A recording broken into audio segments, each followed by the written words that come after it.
Hello बेटा। तो start करें बेटा आगे। यस ठीक है, तो बेटा अब हमें करना है ओम्स लॉ।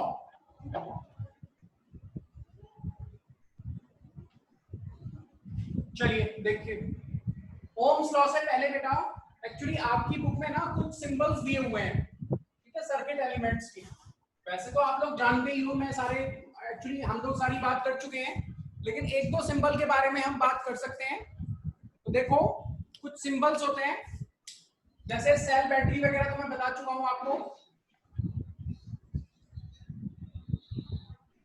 लेकिन अगर की के बारे में बात करें आप, तो जैसे की एक तो मैंने बताई आपको कि ऐसे बनाते हैं की, और दूसरी की आप ऐसे बना सकते हो, ऐसे करके बना सकते हो, ठीक है। अब जब ज्वाइन करनी होती है तो इसको हम यहाँ से कनेक्ट कर देते हैं, ठीक है। एक तो बनाने का की तरीका ये है, एक की बनाने का तरीका ये है। एक होता है रियोस्टेट, रियोस्टेट, ठीक है। रियोस्टेट का मतलब क्या होता है, इसको बोलते हैं वेरिएबल रेजिस्टर। एक ऐसा रेजिस्टेंस है जिसकी वैल्यू को हम चेंज कर सकते हैं, ठीक है। तो रियोस्टेट का मतलब होता है वेरिएबल रेजिस्टेंस। अब इसको कैसे बनाते हैं, तो देखिए, ये देखिए रेजिस्टेंस है ये ऐसे। अब इसके ऊपर हम ऐसे करके एक एरो लगा देते हैं, तो ये सिंबल हो गया वेरिएबल रेजिस्टर का। इसका दूसरा सिंबल हो सकता है,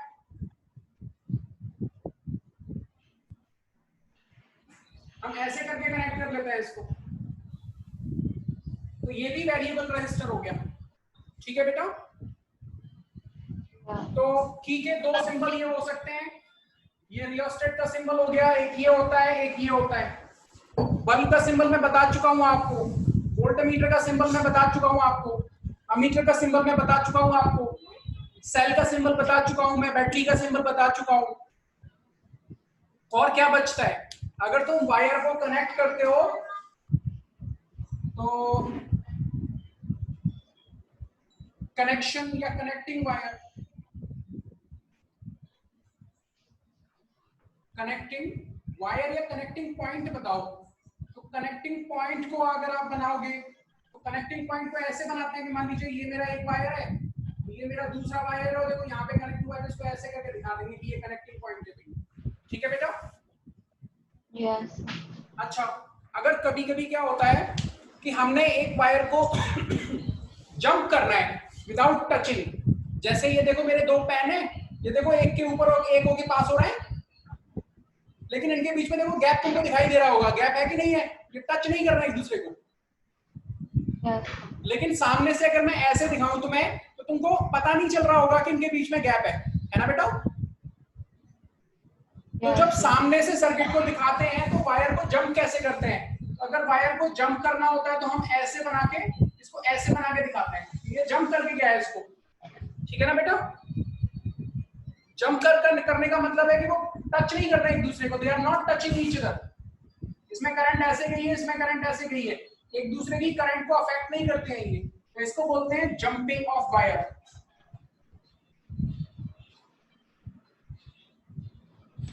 ठीक है बेटा। यस ठीक है, बाकी सिंबल्स तो हमने अभी सर्किट बनाया था, सर्किट में सारे सिंबल तुमको एक्सप्लेन किए हुए हैं, तो फालतू टाइम खराब करने का जरूरत नहीं है उसमें, ठीक है बच्चे। उसके बाद मैं आपको ओम्स लॉ बता रहा हूं सीधा सीधा, तो let's move on to the Ohm's law. तो हटा दे बेटा इसको, यस ठीक है। तो now move on to the Ohm's law.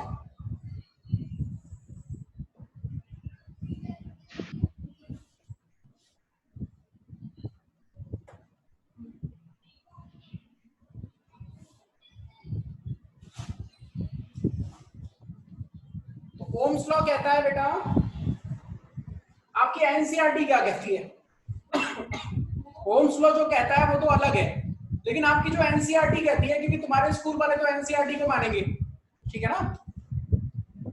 Yes तो तुम्हारी एनसीईआरटी जो बेसिक बुक है जिसको सारे बोर्ड्स मानते हैं, तो वो कहता है Ohm's law.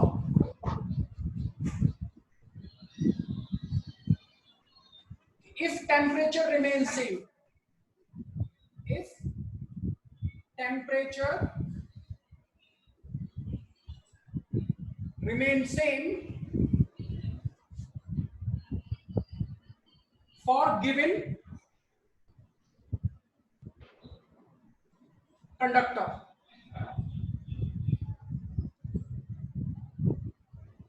then potential difference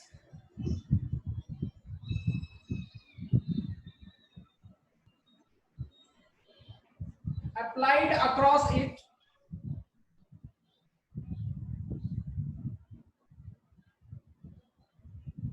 is directly proportional to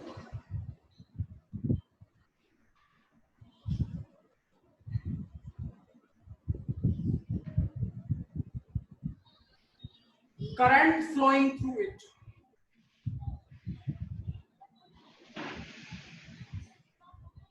through it का मतलब बेटा हम कंडक्टर की बात कर रहे हैं। तो if temperature remains same for given conductor, मतलब आपने एक कंडक्टर लिया हुआ है, हम उसी कंडक्टर की बात कर रहे हैं, कंडक्टर भी चेंज नहीं करना है आपको। बात समझ में आ गई कि नहीं आ गई बेटा? Yes. तो फॉर गिवन कंडक्टर अगर टेम्परेचर चेंज रहेगा, sorry temperature remains same for given conductor, if temperature remains same then potential difference applied across it is directly proportional to current flowing through it.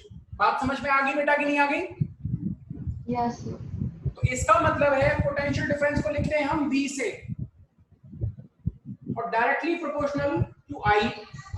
इसका मतलब है कि अगर मैं I को double कर दूंगा, डायरेक्टली प्रोपोर्शनल का मतलब होता है बेटा कि जैसे जैसे आप I को चेंज करोगे वैसे वैसे V चेंज होगा। अगर I को डबल कर देंगे तो V भी डबल हो जाएगा, I को हाफ कर देंगे तो V भी हाफ हो जाएगा। यही मतलब है ना इसका? Yes. अब इस प्रोपोर्शनलिटी के साइन को हटाते हैं यहाँ से, तो जब प्रोपोर्शनलिटी के Potential difference. क्या बेटा? So potential difference will be the constant. No, potential difference is not the constant. हम यहाँ पे जब प्रोपोर्शनलिटी हटा के कांस्टेंट लगाएंगे तो कांस्टेंट है बेटा resistance, R is the constant. Yeah. ठीक है, तो R is the constant here, R is Ohm's constant.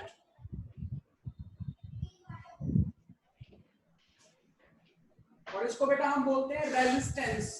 क्या बोलते हैं बेटा? Resistance. एब्सोल्युटली। समझ में आ गया बेटा? Yes. अच्छा ठीक है, और अगर V और I के बीच में अगर ग्राफ बनाए तो बेटा मैंने V को तो x axis sorry y axis पे लिया हुआ है और करंट को मैंने x एक्सिस पे लिया हुआ है, तो इधर तो मैंने V ले लिया, इधर मैंने I ले लिया। तो जब तुम इनका ग्राफ बनाते हो तो स्ट्रेट लाइन आता है, ठीक है? Yes. ठीक है बेटा। अब देखो मैंने यहाँ पे क्या लिखा था, if temperature remains same for given conductor, तो potential difference is directly proportional to current। लेकिन अगर आप कंडक्टर चेंज कर दोगे, टेम्परेचर चेंज नहीं किया है, लेकिन अगर कंडक्टर चेंज कर दोगे तो ये जो ग्राफ आया है ना वो बेटा बदल जाएगा। कैसे बदल जाएगा वो मैं तुम्हें आगे बताऊंगा, ठीक है? तो अभी तक जो मैंने बताया ओम्स लॉ में वो बेटा आपको समझ में आया? बेटा समझ में आया? Yes, sir, समझ आ गया। अच्छा एक और बात बेटा, ये जो VI ग्राफ तुम्हें दिया हुआ है, इस ग्राफ से आप रेजिस्टेंस की वैल्यू निकाल सकते हो। कैसे? इस ग्राफ में परपेंडिकुलर बाय बेस यानी स्लोप। स्लोप क्या होता है बेटा? स्लोप का मतलब होता है परपेंडिकुलर अपॉन बेस।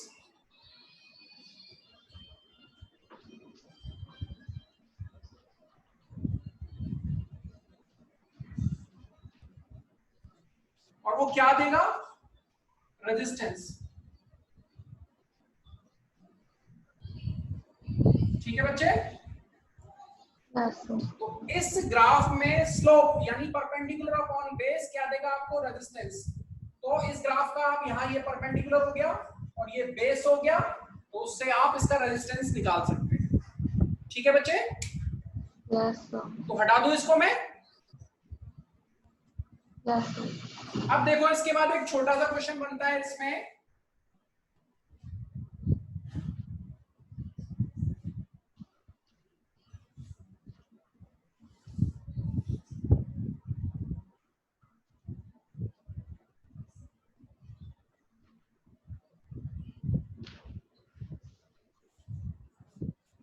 तो यहाँ पे एक बात बनती है कि अगर मान लीजिए मैं वहां पे कंडक्टर चेंज कर देता, तो कंडक्टर चेंज कर देता तो रेजिस्टेंस चेंज हो जाता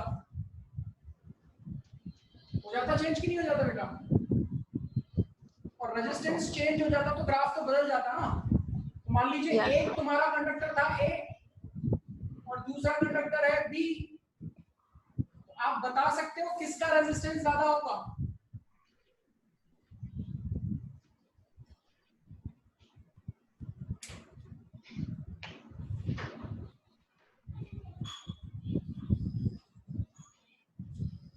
तो बेटा स्लोप देखो किसका ज्यादा है?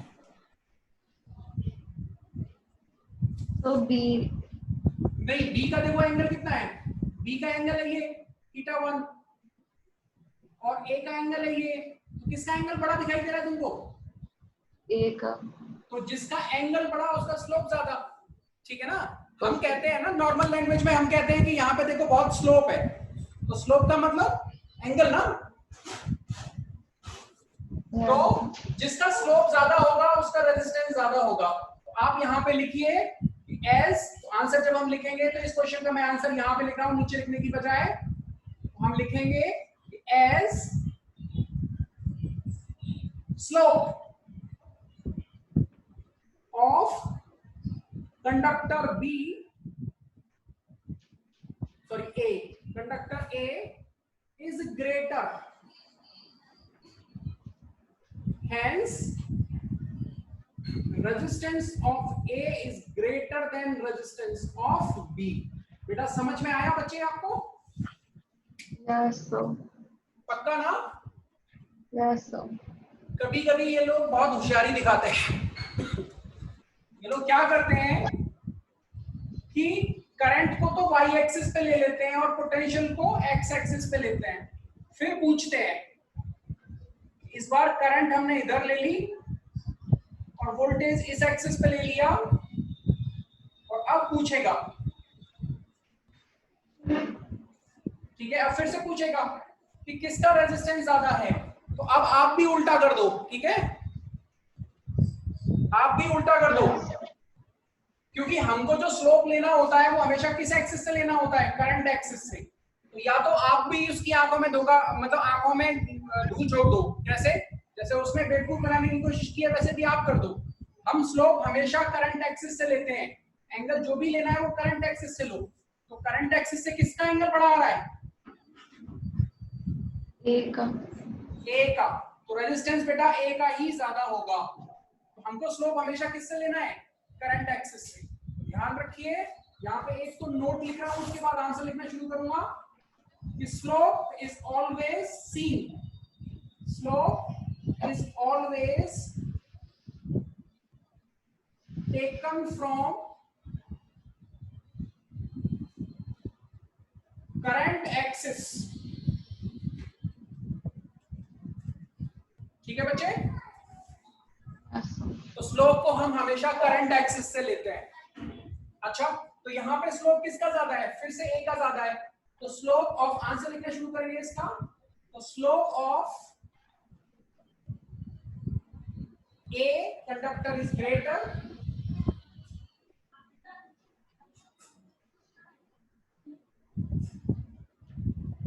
so resistance of A is greater than resistance of B। ठीक है बच्चे? Yes. चलिए, इसके बाद बेटा हम आगे बात कर रहे हैं आपसे। तो आपकी अगली बात आती है, एक एक्टिविटी आती है तुम्हारे यहाँ, ठीक है ना बेटा? वो Yes. ये कहते हैं उस एक्टिविटी में कि आप ओम्स लॉ को प्रूव करके दिखाइए। जैसे ओम्स लॉ में क्या होता है कि करंट और वोल्टेज के बीच में जो ग्राफ आता है वो स्ट्रेट लाइन आता है, और कहां से स्टार्ट होता है? ओरिजिन से स्टार्ट होता है। तो वो लोग ये कहते हैं कि आप प्रूव करके दिखाइए इसको। तो चलिए मैं आपको वो एक्टिविटी एक्सप्लेन कर रहा हूं बेटा, तो उस एक्टिविटी को देख लो आप, क्योंकि स्कूल के लिए ये सारा जो पढ़ा रहे हैं हम वो स्कूल के मतलब का है। तो स्कूल में एक एक्टिविटी होती है, उस एक्टिविटी को भी एक्सप्लेन कर रहे हैं साथ में आप। अगर आपको ओम्स लॉ को प्रूव करना है तो प्रूव ओम्स लॉ।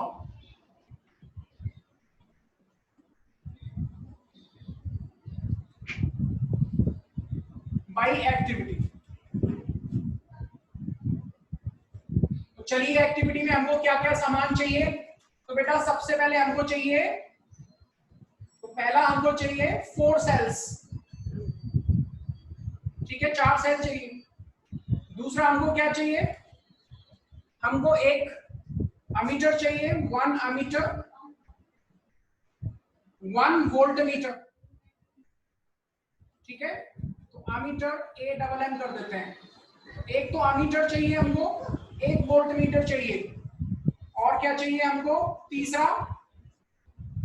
हमको एक रजिस्टर चाहिए, ठीक है बच्चों।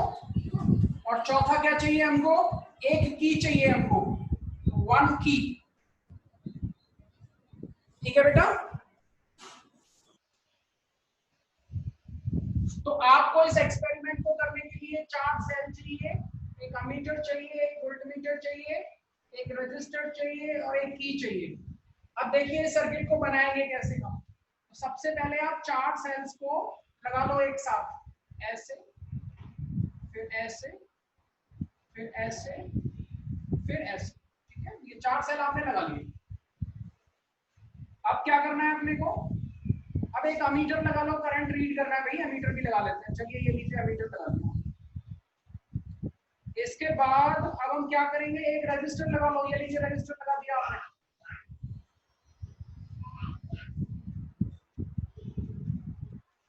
एक रजिस्टर लगा दो, और उस रजिस्टर के अक्रॉस आप वोल्टमीटर लगाओ, क्योंकि वोल्टेज भी तो रीड करना है।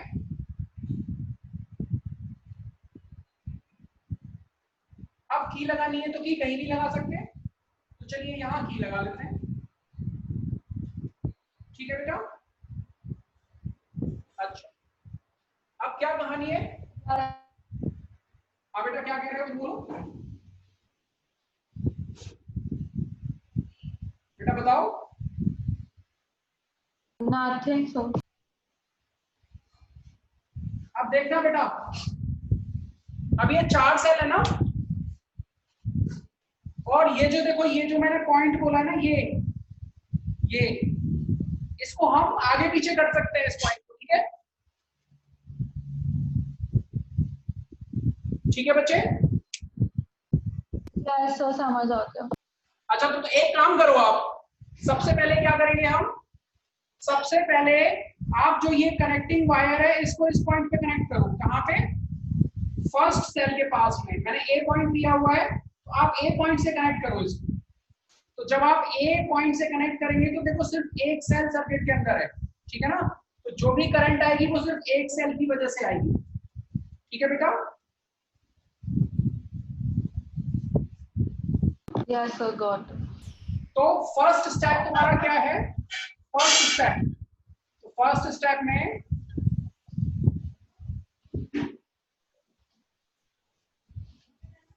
ये जो कनेक्टिंग वायर है इसको ए पॉइंट से कनेक्ट करते हैं। तो connect circuit to one cell only, ठीक है। आपने सिर्फ एक सेल से कनेक्ट किया, इसको देखिए हमने कनेक्ट कर दिया यहाँ पे। अब एक काम करो,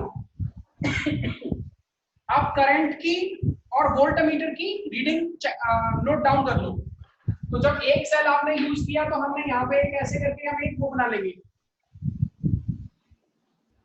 एक टेबल बना लेंगे। तो इसमें हम यहाँ पे लिखेंगे कि जब आपने एक सेल यूज किया तो when one cell is used तो आपका यहां पे वोल्ट मीटर की रीडिंग क्या है और अमीटर की रीडिंग क्या है, ठीक है। तो जब एक सेल यूज किया आपने तो यहां पे लिखा है हमने नंबर ऑफ सेल। तो पहले हमने एक सेल यूज किया तो हमने वोल्ट मीटर की रीडिंग ले ली।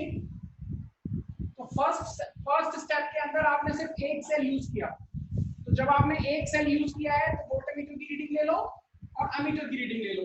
अमीटर की रीडिंग यहां से लेंगे, वोल्ट मीटर की रीडिंग यहां से लेंगे, ठीक है बेटा। अब सेकंड स्टेप पे आ जाओ। तो सेकंड स्टेप में क्या करेंगे, अब तुम ये जो कनेक्टिंग वायर है अब आप इसको दो सेल के साथ एक साथ कनेक्ट करो। अब की बार हम इसको यहां कनेक्ट करेंगे बी पॉइंट से, ठीक है। अब की बार इसको बी पॉइंट से कनेक्ट करते हैं। तो now take two cell in circuit. दो सेल सर्किट में ले लिए हमने और हमने रीडिंग नोट डाउन कर ली। उसके बाद थर्ड स्टेप है हमारा, अब की बार तो तीन सेल रीडिंग लाइन में लो, सर्किट में लो। अब की बार हमने तीन सेल ले लिए तो ये तीनों सेल सीरीज में हो गए। तो ये सी पॉइंट से कनेक्ट कर दिया हमने इसको, फिर से रीडिंग ले ली हमने, three cell in series in circuit. और उसके बाद अगले केस में हम क्या करेंगे, चारों सेल्स को सर्किट में ले लेंगे, take all four cell in circuit. तो अब की बार सीधा डी पॉइंट से कनेक्ट कर दिया। तो फोर्थ स्टेप हो गया आपका। तो all four cell in circuit, ठीक है बेटा। तो चारों सेल सर्किट में ले लिए, फिर से रीडिंग ले लो। तो आपके पास रीडिंग आ गई कि नहीं आ गई बेटा, रीडिंग्स आ गई आपके पास? Yes, sir. और आपको जो मैंने एक्सपेरिमेंट किया ये समझ में आ गया?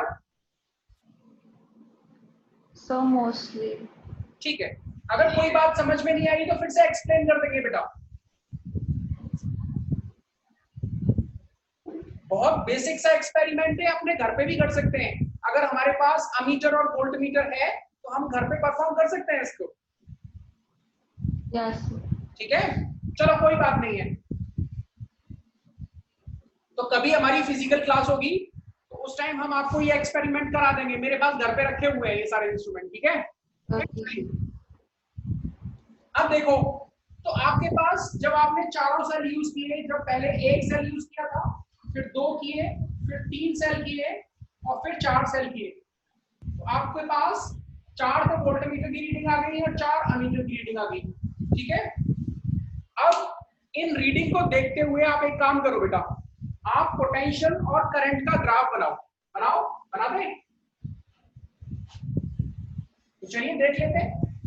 तो हमने पोटेंशियल और करंट का ग्राफ बनाया, तो नाउ ड्रॉ ग्राफ। तो जब हमने पोटेंशियल और करंट का ग्राफ बनाया तो आपको ये चेक करना है कि क्या वो स्ट्रेट लाइन आएगा। तो बेटा मेरे पास वैल्यू तो नहीं है, लेकिन जब ग्राफ आएगा तो वो हमेशा ओरिजिन से स्टार्ट करेगा। और आप ग्राफ बनाते समय हमेशा डॉट बनाते हो ना इस तरह से, जहां पे वैल्यू होती है। आपने ग्राफ पेपर पे कभी ग्राफ बनाया बेटा? Yes, sir. तो जब ग्राफ पेपर पे आप ग्राफ बनाते हो इस तरह से वैल्यूज को लेके आप डॉट्स बनाते हो और उसके बाद उन डॉट्स को ज्वाइन कर देते हो। तो अगर आपका ग्राफ स्ट्रेट लाइन आता है ओरिजिन से पास होते हुए, तो अगर वो स्ट्रेट लाइन है और ओरिजिन से पास कर रहा है, इसका मतलब क्या है? इसका मतलब ये है कि potential is directly proportional to current. क्योंकि अगर ये डायरेक्टली प्रोपोर्शनल होगा तभी ये ग्राफ स्ट्रेट लाइन आएगा, ठीक है बेटा। Yes. तो इस तरह से आपने ओम्स लॉ को एक्सपेरिमेंटली प्रूव कर दिया। ठीक है बच्चे? Yes. Yes. समझ में आया कि नहीं आया ये बताओ मेरे को। Okay. ठीक है, अब एक क्वेश्चन पूछना छोटा सा। Yes, sir. अच्छा, उस क्वेश्चन से पहले आपको जरा रेजिस्टेंस के बारे में बता दिया जाए, ठीक है ना, क्योंकि उस क्वेश्चन में रेजिस्टेंस भी यूज होगा। तो बेटा देखो, तो हटा दो इसको। Yes, sir. ठीक है, तो let's see.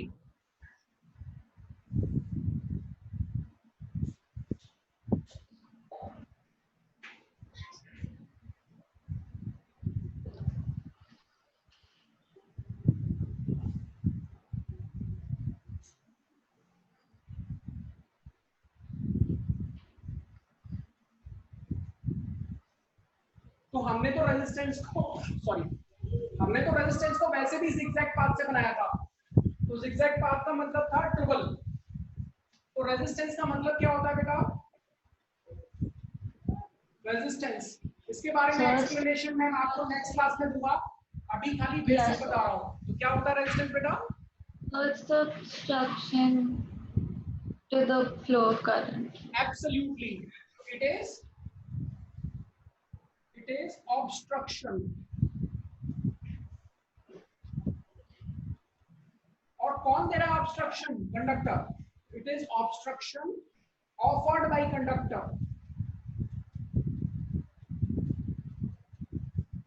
Conductor to the flow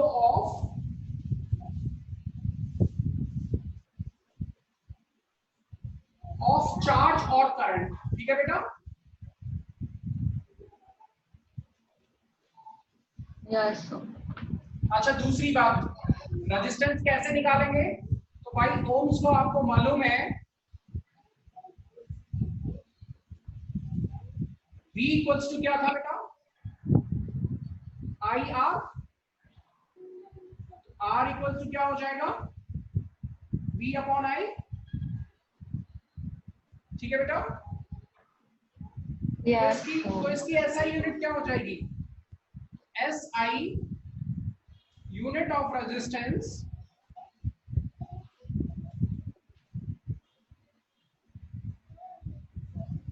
is ohm बेटा, ओम, OHM, ओम। और इसका सिंबल अगर बनाओगे तो कुछ ऐसा सिंबल बनता है बेटा। ठीक है?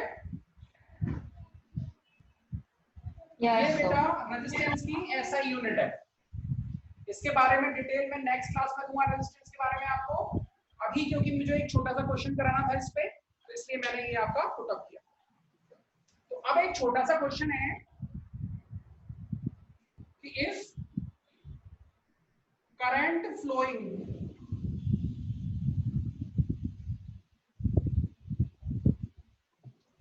Through a conductor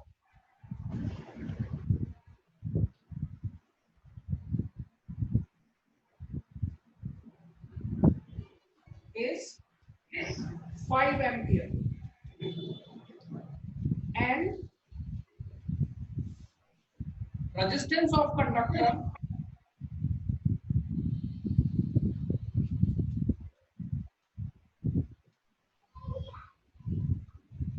is 20 ohm,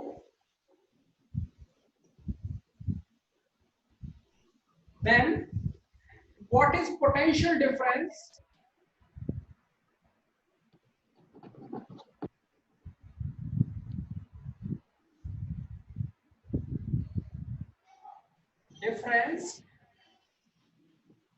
across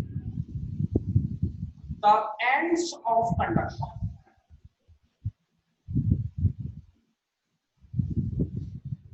बताओ बेटा।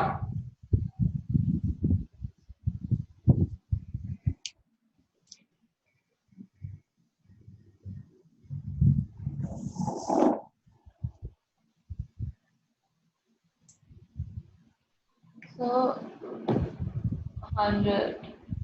100? तो चेक कर ले बेटा इसको जरा। Yes. तो चलिए चेक कर लेते हैं। तो क्योंकि नीचे जगह नहीं है तो मैं इसको ये राइट में कर ले चेक, यहाँ पे आपने क्वेश्चन में क्या दिया है, आपने दिया हुआ है करंट है 5 ampere, I is given 5 ampere, resistance is given 20 ohm, and they are asking potential, define potential. तो भैया V equals to IR होता है हमारा कैसे, by Ohm's law। तो आप ऊपर रेफरेंस लेंगे by Ohm's law। हमेशा क्वेश्चन करने से पहले आप हमेशा रेफरेंस देते हो, अगर कोई भी फॉर्मूला यूज करते हो तो ये फॉर्मूला कहां से आया, तो बाई ओम्स लॉ आया है, V equals to I R. ये आ गया, I हो गई तुम्हारी 5 और R हो गया 20, तो दैट इज 100। और यूनिट क्या होगी बेटा, volt. Absolutely, you are absolutely right कि आपका 100 वोल्ट आंसर आएगा। तो बेटा यहां तक ठीक है? यस। तो आज जो हमने पढ़ाया वो आपको पूरी तरह समझ में आ गया बच्चे? यस। ठीक है, आज की क्लास को हम यहीं पे रोक दें, विराम दें यहीं पे? यस। चलो ठीक है बेटा, और बाकी जो तुमको क्लास में पढ़ाया जा रहा है वो आप साथ के साथ रिवाइज करते हुए चलिए, ठीक है? ओके सर, ओके बेटा, बाय बाय।